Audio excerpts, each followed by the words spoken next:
So let's get started. So this is really something that Kathleen put together quickly, informally, and no real preset agenda except for an update on the Journey campaign, an update on woodwind farms in general, and a chance to just provoke some conversation and what needs to be done to move things forward.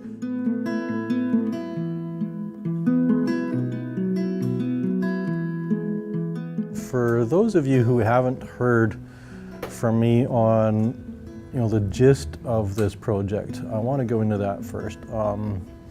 I just saw over my career of working with homeless people how there is such a range of abilities to help people turn their lives around. And when I stumbled onto San Patriano as a model that has amazing results and has had for decades, so this is their 34th year, they've worked with almost 20,000 addicts with a 72% success rate.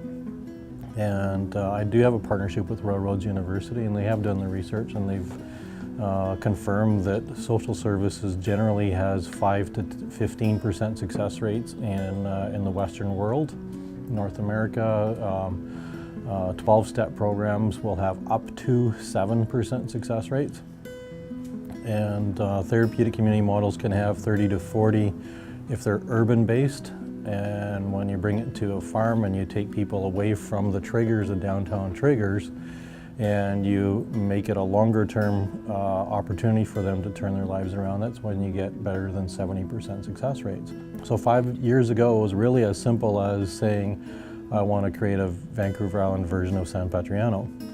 And one thing led to another, that somebody introduced me to this incredible farm. It's 200 acres, just under 200 acres. It's the most ideal place possible. And folks have recognized its potential and continue to support us financially and with operating costs. So there's massive commitment in those kinds of ways, despite what you're seeing as massive challenges as well to get going.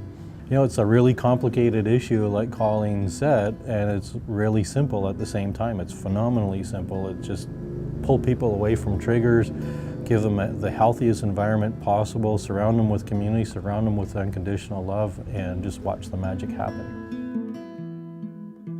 When you use the word homeless, the imagery of the downtown east side of Vancouver, of course, is conjured up, or some of the worst moments of Pandora.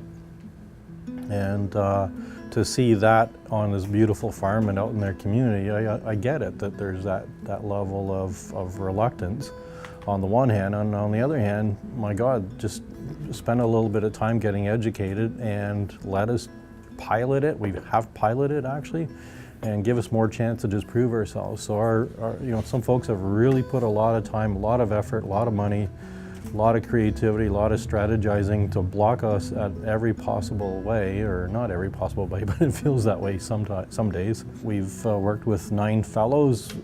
We've seen some amazing results with them, and they're not all successes, but we've seen some pretty amazing things. And some of them have moved on to jobs, and they remain employed, and they're getting their acts together, they're getting their lives together. So we've had a chance to show it, what it can do. It's 200 acres. We are the first to bring fruits and vegetables to that land in 150 years. And so people have a concern for food security, and we're making it happen. We have some pigs, and the farming part of the farm is happening. Our daily routine is that people have pretty long structured days. At the end of the day, they don't have time and energy to get into trouble. It's part of the underlying strategy, and it really is part of it. And so yeah, here we are. It'll be 3 years in June that we own the farm, and nothing negative has happened. So this all led to a moment for me last summer to say, to realize that I needed to do something a little different to grab the attention and imaginations of people and take this project to another level. We had started to help a fellow who had been living homeless in Brentwood Bay, and he'd been living in this van for 2.5 years with his dog. And it wasn't my idea, actually. It was Kathleen's idea to, instead of me going out on the streets on my own, to swap places with Ed. And so I thought, well, that's kind of cool. I don't have to do the alleyways and bushes kind of thing. But far more powerfully, what really motivated me to do the Trading Places version of it was to show contrast. He could not pick up one 50-pound bale of hay. He couldn't pick up a second one. That's what he did. He picked one up and then he was done for the day. And today he's loading 20 and 30 bale orders on almost a daily basis on his own. The mainstream media did quite a wave when we started anyway. And then of course we're not news, so not a lot lately. One of the goals is 2012 letters of support to Central Saanich Mayor and Council to support the rezoning of our farm so we can go from 4 people on 193 acres to 96 people and build up to that. And the other goal is 2012 people donating towards our 99 cents a day fundraising campaign. And with a stubborn commitment to those goals and before I come off the streets or out of the van. The way we're trending will be about 25% towards our letter writing goal by the end of the month, and about 15% towards our fundraising goal. So at that pace, and I had no idea how long it was going to take because nobody's ever done what I've done. But at that pace, we're looking at about 8 or 9 months, and we're almost at exactly 2 months today. So I asked the question, what does a major project in a community the size of Central Saanich, how many letters do they normally get to Mayor and Council on an issue, on a redevelopment? And I found out it's 50 to 100. So if we get 2012, that's a heck of a message that we beat the average by 20-fold.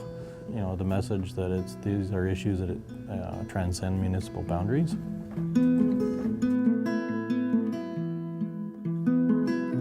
I can talk for hours on any aspect of it. I'm more interested in what you guys would like to know more of and what interest there might be in helping us move things forward and what steps anybody might be able to take. Does anybody want to jump in? Yeah. Love doesn't leave its mark on you.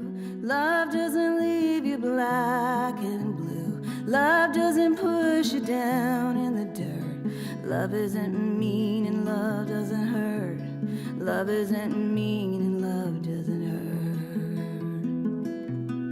hurt. Love might leave you alone at night, fill you up and make you fight, make you hungry, make you lean, make you feel like you're 14. Love doesn't leave your life a mess. Love doesn't leave you powerless. Love doesn't cut you or slap your face, leave a scar you can't erase. 'Cause love doesn't leave its mark on you. Love doesn't leave you black and blue.